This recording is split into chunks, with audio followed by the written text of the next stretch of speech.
Well, folks, it says it's 1 o'clock, and welcome back. For those of you who are back for this afternoon session, we're really excited. We're bringing back our commodity interns, and they're going to share materials that they have available on their website or from their very specific commodity organizations. You'll see some familiar faces, as these are the folks that help lead they led our field trips throughout the virtual field trips throughout the summer, and we're really excited to have them back. Remember, this session is being recorded, and you can find all of this information at beyondthebarndoor.wordpress.com. We'll have this stuff up and the recording available here in just a couple of minutes. As Chris mentioned at the end of his session last time, if you can fill out the evaluations by next Tuesday, we will get our materials back to you, your certificates, as you guys get ready to go. So first off, we've got just a couple more people joining in, but we're going to welcome Zach. We're going to welcome Zach Perkins from the Illinois pork producers. Zach is our first commodity intern that's going to be with us. And actually, you're not an intern, Zach. Why don't you tell them what your official title is? Zach, you muted yourself. You can unmute yourself. Sorry. Yeah, sorry. We're trying to figure out this whole car thing because we were on a farm visit this morning, visiting a farmer, checking in on him during COVID and everything like that this morning, checking out his barns, his tree buffers that he has around his whole farm. Actually, a lot of trees, a couple hundred trees, and helps out with the community and everything. So that's what we're doing currently, sitting on the side of the road right now. And why don't you introduce your boss if you got a second, Zach, since she's there. Yeah. This is Jenny Jackson. She is the communication person at Illinois Pork Producers. She's been here for about 5 years. 3 years, close enough. And so, Zach, you're not just the intern. What's your official title? All-around pork guy. The pork ambassador. You're the pork ambassador. That's it. He's the pork ambassador. I'm an Illinois 2020 pork ambassador. Pork ambassador. And folks, if you're not following the Illinois pork producers and all of our commodity groups on Facebook, they're doing really unique things. I think you would be able to incorporate a lot of them. One of the things that pork has been doing has been sharing their interns, where their previous interns have been, and they've kind of caught up with them and touched my heart a little bit. Every single one of them talked about one of their favorite parts was going around the state and doing the Summer Ag Institutes. Zach got to sit in the car and do his Summer Ag Institutes. They drove and made presentations. Zach has been able to just do the Zoom thing. So I hope that in 5 to 7 years, you'll look back and say, yeah, I learned a lot from this and I don't want to do it again. But with that, we're going to go ahead and have Zach, go ahead and share his material. I'm going to share the screen, Zach, and why don't you go ahead and begin your presentation about what's going on with Illinois pork. Okay. Yeah, I actually interviewed all those interns. That was one of my many projects this summer, little small projects to kind of fill out my summer, go and interview the past interns. But it was pretty cool, interesting to hear about what they've been doing since their ambassador year. All right. From beginning, there we go. You're up, Zach. Awesome. Like Kevin said, I'm the Illinois Pork 2020 ambassador. I'm Zach Perkins from Kendall County, Northern Illinois, currently sitting on the side of the road because we went on a farm visit this morning. 2020 has been a very interesting year, as many of you guys know, especially in the swine industry and the meat industry as a whole. Pre-COVID farmers were looking to make a profit this year. The markets were actually looking really good pre-COVID, so everybody was really excited about it. There's plenty of pigs. Then COVID came in and kind of beat us in the butt a little bit. The pig farmers and all animal agriculture started losing more than $40 a head, which is a lot. And I know a couple guys, they were losing $10,000 a trailer load because the markets were not good, and they just had to get the pigs out of there no matter what the price. So pig farmers were really, really hurting now. So that's why one of our visits, why we came to our visit today, is kind of talk through the farmer, making sure they're doing okay, just let them know that Illinois Pork Producers is with them and we're all struggling together. The silver lining, farmers have found niche outlet markets to sell their pigs, although most are not long-term. I know a couple farmers from my visits, there's a bunch of fat hogs out there that can't be sent to the slaughterhouse, so farmers have to get rid of them somehow because there's more pigs entering, and then they butcher them at local butchers. They sell the meat kind of like freezer meat, or family, friends, neighbors, people they know come and take the pigs. They butcher it themselves at their local butcher, and they can get their meat that way. But a lot of people have been doing that for as long as I can remember, as long as I've been in the swine industry. But this year, in COVID especially, because people needed to get rid of their hogs, and people wanted meat because if you guys went to the grocery stores last month, the month before, the meat places, they had no meat because there was no shortage of pigs themselves, but they couldn't process the pigs fast enough. And consumers have found new awareness of farming and farmers, and how do we as IPPA and advocates use this to empower our messages in the swine industry. Next slide. This is a graphic of the food supply chain. The U.S. meat and poultry industry processes, packages, and delivers a variety of meats every day to nearly 40,000 grocery stores and 650,000 food service facilities. And Americans eat 25 billion pounds of pork each year, which is amazing. So if you guys don't know what all happened or why there is no meat, we can start. I'll run you through the process a little bit. So say at that first spot, the farm, there's 20 hogs. On a regular year, the farm has 20 hogs. The packer can get the 20 hogs. They can process them. Those 20 hogs can go to storage, and they can go to different retailers. The retailers can get that 20 hogs. But during COVID, the farm still had 20 hogs. The packer could only take around 15 hogs. The storage still wanted the 20 hogs, but only had the 15 hogs. And then the retailer still wanted the 20 hogs, but only had 15 hogs to get from the storage. So there was plenty of pigs out there. They just couldn't kill them, send them through the packer, get them to the storage, and go to different retailers, because all those retailers wanted 15 hogs from the storage, 20 hogs from the storage, even though they had 15 to give out. This is by the thousands. I'm just using 20 as a easy number reference. Like I said, there's never a pork shortage. They're just slow down to the final destination. That's why the farmers are trying to find different niche markets, because they still had to get rid of those 5 hogs that were still on the farm to get ready for the next load of hogs to come in and grow. Because pigs don't stop growing. They just eat and eat and eat. You can download this graphic from the IPPA website. And you can use this to help explain farm to fork processes to teachers and students. But yeah. Any questions at all about the supply chain? If you do, folks, put them in the chat, and we'll make sure that we're able to see that. So we'll do that. There's no questions right now, Zach. So I've skipped ahead to the next slide. I've skipped ahead to several slides. There you go. And this is just showing a picture of where farmers send their hogs to. These slaughterhouses are in a good location because they go where the pigs are at, basically, and then the pig barns kind of grow around the slaughterhouses a little bit. So there's, you can tell the main ones. During the supply chain, when everything was going down, places like Beardstown, Monmouth, big places, they couldn't take all those hogs. They're at around half, if that sometimes. But the smaller ones, they were packed up as well. They were full because people couldn't go to Beardstown, so they tried going niche markets, neighbors, and then go to smaller places if they could even take them there as well. So this just gives you a look of what's going on in the state of Illinois and where people will take their pigs from, and local processing plants around you.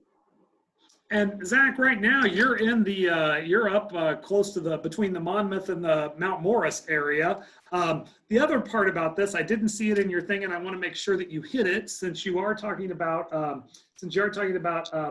tree strips and out doing the environmental stuff. That whole idea of the nitrogen cycle, you hit on it a little bit before during your field trip, but pigs eat. They eat a lot of corn, and they also poop. And then we spread the manure to grow more corn, to feed the pigs, to grow more pigs that poop. And remember, there's that whole cycle that goes together there, folks. So, and additionally, if you're not familiar, Beardstown is on the river. So we also have those river terminals, that access that comes in there. So it all links back. I love this graphic. So sorry, I'll be quiet and let you talk. No, that was great. Yeah, it all goes in a circle. Pigs eat corn. Pigs produce manure. The manure goes back on the field to produce corn, and then the corn goes right back to the pig. It's a never-ending cycle. That's what I love about agriculture. Everybody's helping out everybody. Next slide. Next slide.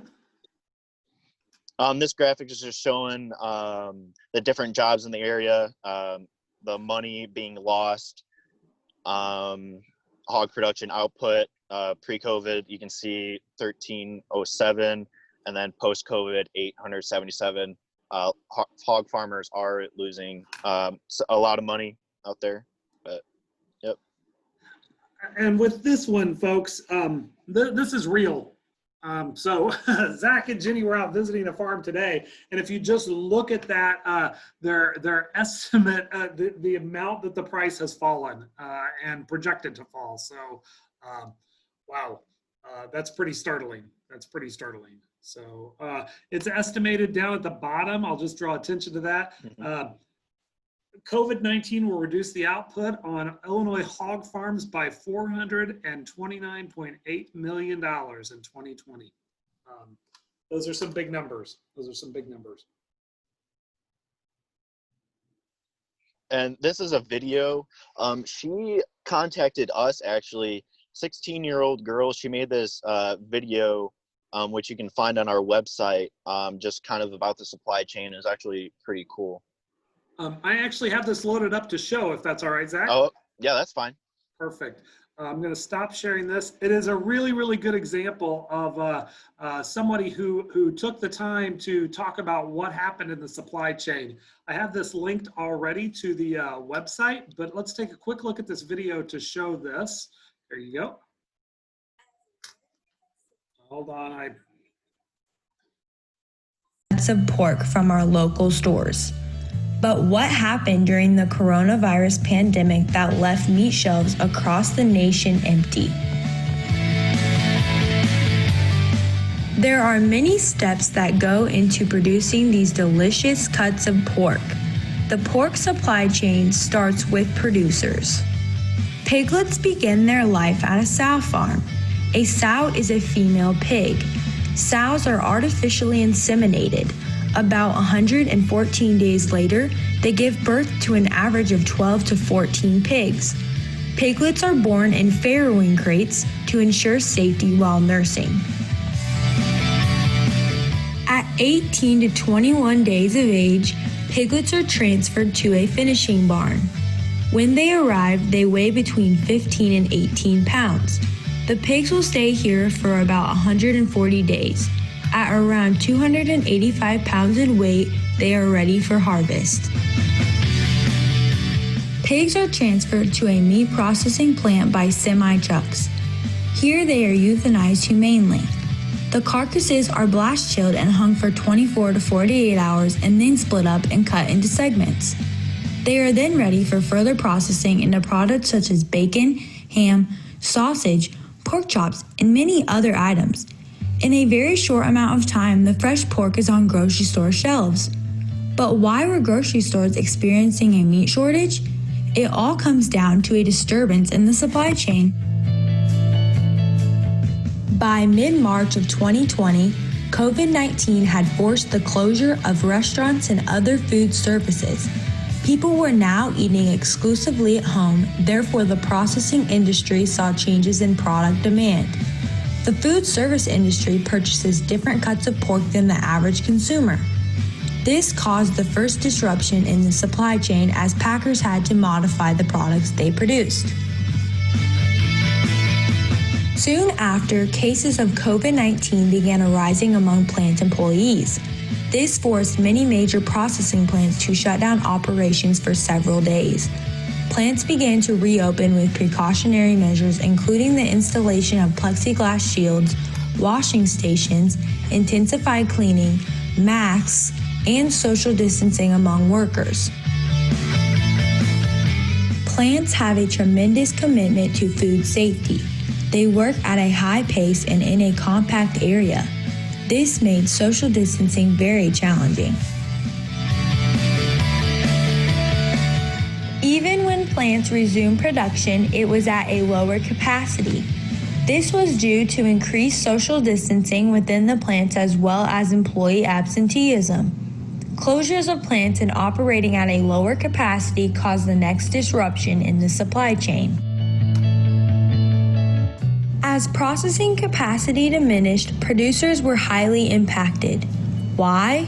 Pigs are fed for maximum growth, gaining about 2 pounds per day to the target weight of 285 pounds when they are ready for harvest. As processing capacity diminished, there were many more pigs than processing availability. Many producers were able to slow the growth of pigs by adjusting feed rations. Sadly, some pigs had to be euthanized, as plants cannot process pigs over 325 to 350 pounds. Also, finishing farms need to empty their barns in order to make space for piglets already born at the sow farms.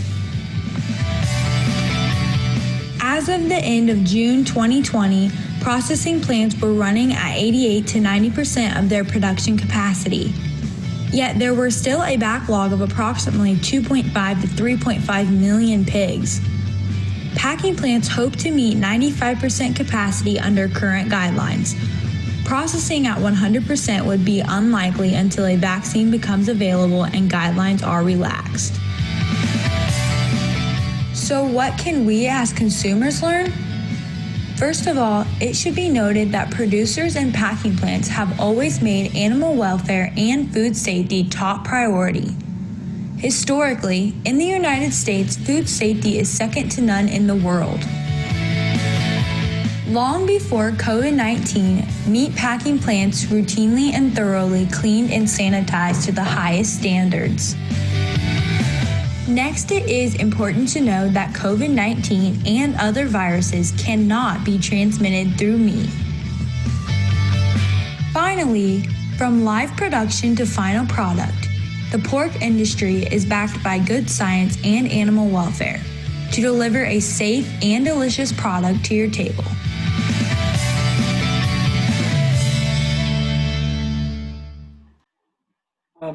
I need to stop this, sorry. Stop here. All right. Zach, I thought that was just a really, really good video that hit on a lot of the stuff that you were talking about. So with that, I'll stop sharing that. And I'll go back to your slideshow. It's a really good video. It hits the main points. The slaughtering plants or places in Illinois, we're about 90 to 100%. Some of them are at 100%. A couple weeks ago, there was 95 to 100%. Some people just had to take off work because they were trying to get back up. Like she said in the video, there is a backup of fat hogs out there. So we're just trying to get that up. The 2.5 million to 3.5, she said, it's probably closer around 2.2 to 2.7, and that's nationally. So there's a lot of pigs out there. Next slide, the good news. Yep, there's good news. There's plenty of pork on the market. Grocery store meat seems full, 95 to 100%. You won't see a shortage of pork in the U.S. anytime soon. I've been going to different grocery stores since the first week of June. The cases seemed a little bit thin, which makes sense, and now they're at 100%. I've been going to different grocery stores and different stores around the area in Springfield, checking them out week to week. But next slide. All this information is on the Illinois Pork Producers website. You can download this, the educational resources, videos, photos, puzzles, and COVID-related links. There's a lot of good classroom material that you can teach kids. It's all alphabetical order. That was one of my jobs.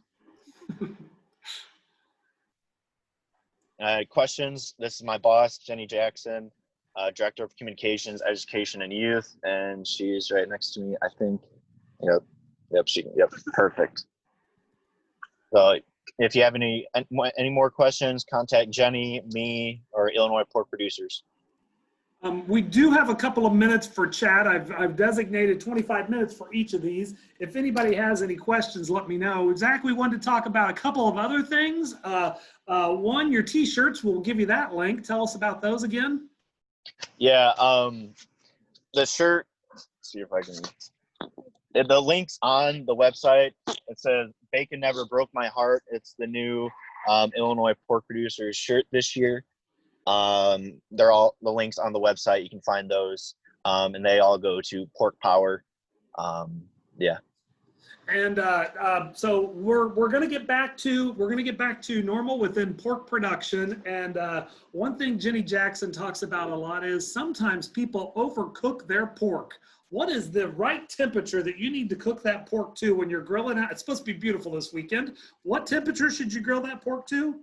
145, please. Yes. You don't won't go back 170. with a 3-minute rest. You won't go back. So it's amazing. Use a meat thermometer, folks, and grill your pork to 145 degrees. Let it rest for a couple minutes before you enjoy it. Don't overcook your pork. And speaking of pork, Zach, we got a question here. Are other industries that use byproducts of pork experiencing shortages as well? As pork producers, are you seeing byproduct questions? That's a good question for Jenny.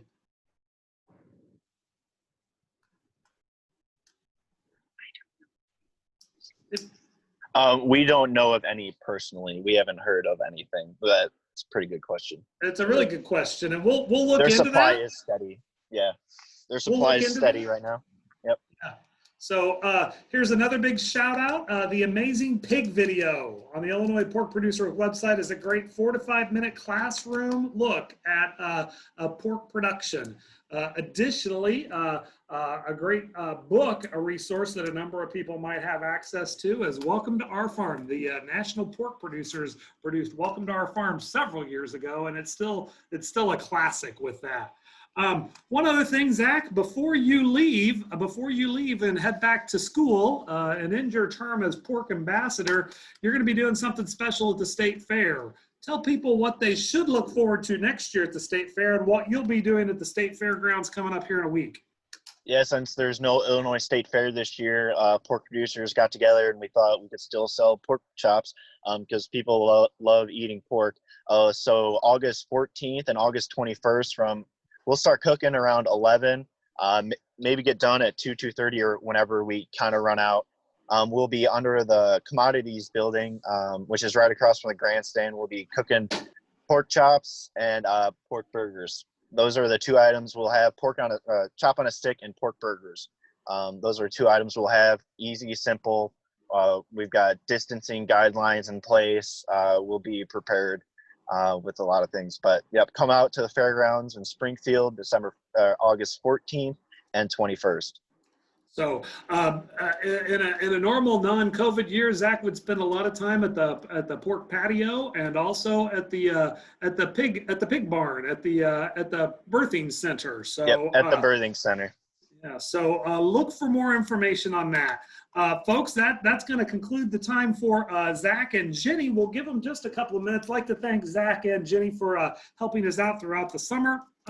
They are doing some videos. They were actually shooting videos for the Illinois Farm Family Productions. We'll link to that in the website as well. But keep an eye out for some Illinois Farm Families material coming shortly about the environment, pigs in the environment, pork in the environment. So this idea of farmers not only taking care of the land, but also their animals, how it all works together.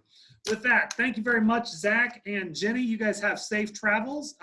And Zach, thank you very much. Enjoy this next semester down at Bloomington. So thank you. I appreciate it.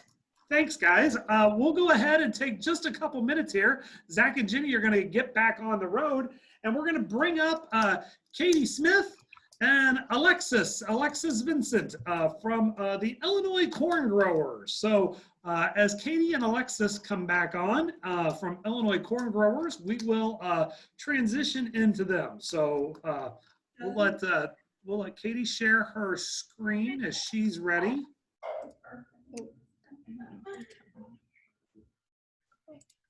Are we starting? There you go. You're on, Katie. Yep. Hi. Okay, so I'm Katie. I'm one of the 2 interns for Illinois Corn. I'm from Bureau County, so north central Illinois, and I go to school at Illinois State. Yep, and my name's Alexa. I'm from Bloomington, and I go to school at Eastern. And yeah, this is my first time in agriculture. Yeah, okay, so we did not go as in depth, or we didn't take the same approach as Zach with our PowerPoint, but we do have some good resources for you that we have available from our website. There we go. So this is just a screenshot of our resources tab on our website. So if you pull up our homepage and then it's right here by current news, you'll see our resources tab, and that's illinoiscorn.org, which I also have linked on here if you want to go to there. And then we have resources, as you can see, from grade school, middle school, high school, and then we have some other ones down here that are more general. So for grade school, if you click on that box, you'll see this, basically. So just have general lesson plans, which we'll get into in a minute. And then there's also different activity sheets, some corn experiments, which could be really fun to try with your students. And then a couple other like corn recipes, so you can make like a corn putty and some corn paint, which are really cool ways to incorporate science with agriculture into your lesson plans. It's loading. There we go. So if you click on the lesson plans tab, you'll see this kind of a thing here, which has different activities. So we have like a scavenger hunt. We have different booklets about where your food comes from, A World Without Corn, which explains all of the many products that we have from corn. And then for the middle school and high school, there's 2 different tabs, but they both look like this when you first enter into them. Just the lesson plans and activities are slightly different based on the grade level, but they all have this discovering farmland as well. And so some of the lesson plans here, they go a little more in depth than the grade school ones do. So we have like the differences between field corn and sweet corn, and then we also have ways to tie math into corn. So if you want to find another subject area that we can relate agriculture to, that is also an option. So I feel like I'm going really fast. Here's some of the other general resources that we have on our website. We have higher education resources, and just talking about like who Illinois farmers are. In the corn data, I believe it's either in the corn data or in infographics is where we have like our marketing board annual report. So that you probably won't really need for your classroom, but that information is available if you're interested. So this is just screen grabs from each of those areas. These are the annual reports I was just talking about down here. And then who are Illinois farmers, which I'll talk about this more on one of the next slides, but that links you to Watch Us Grow, which is our partnership with Illinois farm families, which is a really great way to connect people that don't have a lot of farm experience with what is going on the farm. And then here's like our general resources we have. So we have our Facebook page, which Alexa and I have been working on and making posts for throughout, and then Dan also makes posts for that. We have our YouTube page, which is another location that you can find that video that we presented a couple weeks ago. I know Kevin posted it on the Egg in the Classroom things, but we also have it posted on our YouTube. And then Illinois Farm Families, like I was talking about, they have the Watch Us Grow website, but then they also have a Facebook, which shares some really good content as well. And then the corn part of that is the Illinois Runs on Homegrown Corn. And then if you're wanting handouts for your office, like we have different brochures that talk about corn, we have coloring books, stickers, different products like that available at our office, which you can just call our number, which we have listed there. And then we also have displays available, which are pretty big. They're more for like our farm shows and things like that. But if you're having some kind of activity at your school that you feel that kind of display would be good for, then we definitely have those available. So definitely don't hesitate to reach out to us and call the number or email Lindsay. And with the displays, they're roughly 83 inches, and we have different ones for different audiences, so you can find a more like younger based audience, or we have some that'll appeal to actual farmers or, you know, people with no agriculture background. Yeah. So I guess that's all I had on the PowerPoint. So yeah. What else do we have questions of? Well, those are information and resources that are available from Corn. My question to you guys is for Alexa. Given your limited, self-professed limited background, what have you learned during this time about corn and corn growing? Yeah, I've learned so much. I think like my favorite part of learning about it is learning about the actual farmers though, and like how they're very family oriented, and this is a generational business that they pass down instead of like corporate farms that you kind of often think about. I've also really been interested in learning about like the mental health side of farmers and everything. I had never heard anything about that. And then, you know, of course, I've learned so much about like ethanol, like the differences between corn, pretty basic knowledge, but all of it was new to me. And I think that's a really good point. One thing we haven't talked about during many of these sessions, but Zach brought it up in his presentation about the amount of cash that pork farmers are losing.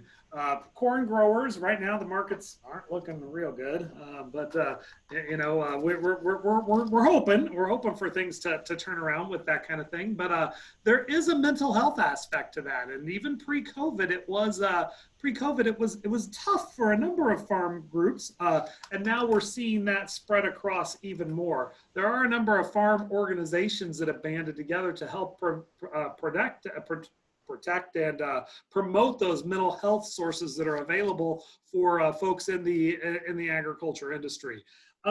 Alexa brought up the part of the multi-generational activities. Katie, why don't you talk a little bit about what you learned and maybe how you were shocked by some of the things that you learned with more of an ag background? Yeah, so obviously I had a lot more just like general knowledge coming into this about agriculture just because I've been around it basically my entire life because of where I grew up. But I didn't really know a lot of the specifics that especially went into both ethanol and exports. We were talking with, I think it was Rod last week, actually, not Dave, who's our main ethanol guy, but we were talking with them about ethanol last week, and they were saying how it's not just trying to get more ethanol into like regular liquid fuels, but liquid fuels as a whole is in competition against electric. So there's almost two different sides that are coming in and potentially limiting that market. Having those markets is super important for the corn industry and for the prices of it. And when you reference Rod, he would be the main boss. So kind of a unique opportunity for you as interns and college students to sit down with the main boss of the Illinois corn growers, the executive director who represents the thousands of Illinois corn farmers. And you mentioned Lindsay, who is your boss. When you guys take leave from your internship, questions could go to Lindsay.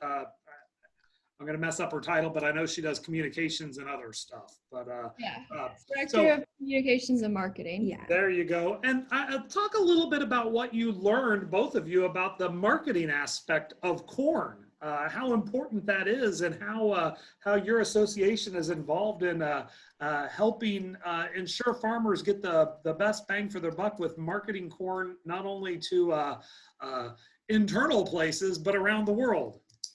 Yeah, so we actually in Illinois, there's always a surplus of corn every year.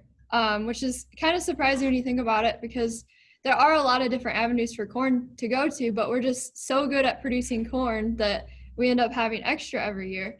So having those different markets and continuing to find new markets for corn and expanding the markets that we already have is really important. And that's one of the main goals of Illinois Corn, is to help with that, help facilitate those relationships.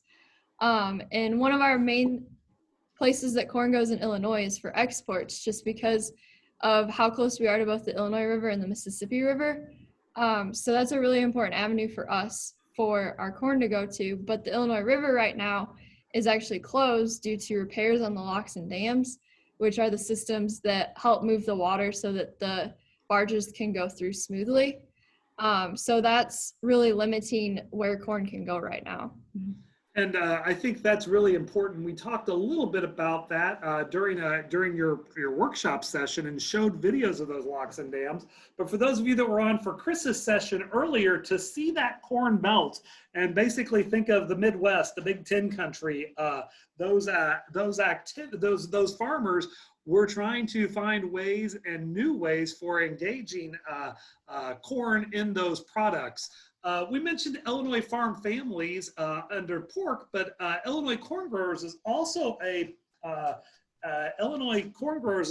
huge portion of the Illinois Farm Families network. And talk a little bit about bioplastics. Now, Alexa, you probably again, we're trying to give you the difference between sweet corn and field corn. You learned a lot. What about bioplastics and the uses for corn beyond just ethanol and animal feed? You could probably speak about it more. I Yeah. use some like really I get it, yeah. sentence about.